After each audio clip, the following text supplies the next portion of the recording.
আসসালামু আলাইকুম। আমার ১৫০ ডিম কারেন্টের অভাবে কারেন্ট চলে যাওয়ার ফলে নষ্ট হয়ে যায়। আর এই নষ্ট হয়ে যাওয়ার পরেও আল্লাহর উপর ভরসা রেখে আমি আবারও ৮০টি ডিম বসিয়ে দিলাম ইনকিউবেটরে।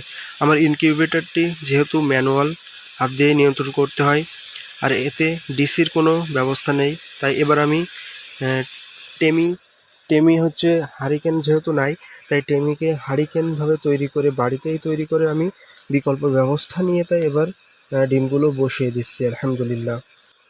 যেহেতু ডিমের পরিমাণ খুবই কম, মাত্র ৮০ পিস, এই কারণে আমি ডিম থোয়ার যে ট্রেগুলো আছে সেই ট্রেগুলোর উপরেই ডিমগুলো বসিয়ে দিচ্ছি, যাতে নাড়াচাড়া করার সময় ডিমগুলো ফেটে না যায়। অল্প ডিম, এই কারণে আমি হাত দিয়ে একটা একটা করে নেড়ে দেবো ইনশাআল্লাহ। তো ডিমগুলো আমি জীবাণুমুক্ত করে ট্রেতে সুন্দরভাবে সাজিয়ে নিলাম। একটি ট্রেতে ৪২টি মতো ডিম ধরেছে।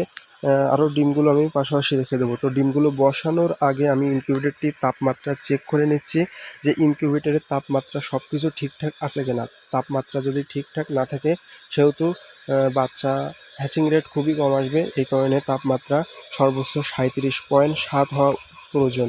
তো চেক করে দেখলাম আলহামদুলিল্লাহ তাপমাত্রা সব কিছু ঠিকঠাক রয়েছে। তো আমি একে একে প্রথমে খাঁচির যে ডিমগুলো আছে সেগুলো বসিয়ে দিলাম। তো ওতে মাত্র ৪২টি ডিম ধরে আরও হচ্ছে প্রায় ৩৮টা মতো ডিম রয়েছে। তো তাহার আগে আমার টাইগার মুরগি রয়েছে, টাইগার মুরগিগুলো ডিম পাড়ছে। তারই ডিমগুলো আমি ইনকিউবেটারে অল্প কিছু ডিম বসিয়ে দিচ্ছি, যেহেতু ইনকিউবেটারের জায়গা আছে আর ৮০ পিস কোয়েল পাখি অনেক জায়গা রয়েছে, এই কারণে টাইগার মুরগির ডিমও কিছু বসিয়ে দিচ্ছি। তো টাইগার মুরগির ডিমগুলো চিহ্ন করে দিচ্ছি এপিট ওপিট, যেহেতু হাতে করে উল্টাবো ম্যানুয়াল ইনকিউবেটার, এই কারণে চিহ্ন করে দিচ্ছি। আর টাইগার মুরগির ডিম বসানোর পরে আমি বাদবাকি যে কোয়েল পাখির ডিমগুলো আছে সেগুলো ফ্লোরে অর্থাৎ ইনকিউবেটারের ভিতরে এক এক করে বসিয়ে দিচ্ছি। আর এখানে আমি ৪০ ওয়াটের ডুম ব্যবহার করেছি। ৪০ ওয়াটের ডুম ব্যবহার করেছি যেহেতু এখন গরমকালে ৬০ কিংবা ১০০ ব্যবহার করার কোনো প্রয়োজন নেই, এতে ওভারহিট হয়ে যায়। আর ৪০-২৫ হলেও চলে, তো আমি ৪০ ব্যবহার করেছি যাতে ওভারহিট না হয়।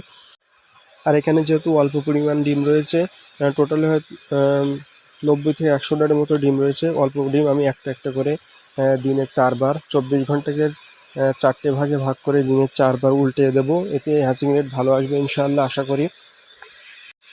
যেহেতু পিছনের ভুল থেকে আমি শিক্ষা নিয়ে টেমি ব্যবস্থা হ্যারিকেনের মতো তৈরি করে যেহেতু এখানে বিকল্প ব্যবহার করব, তো ইনশাআল্লাহ ভালো কিছুই হবে, আল্লাহ ভরসা। তো আপনারা সবাই আমার জন্য দোয়া করবেন, যাতে আমার কোয়েল পাখির ডিমগুলো সুন্দরভাবে ফোটে। ভালো থাকবেন, সুস্থ থাকবেন। আসসালামু আলাইকুম।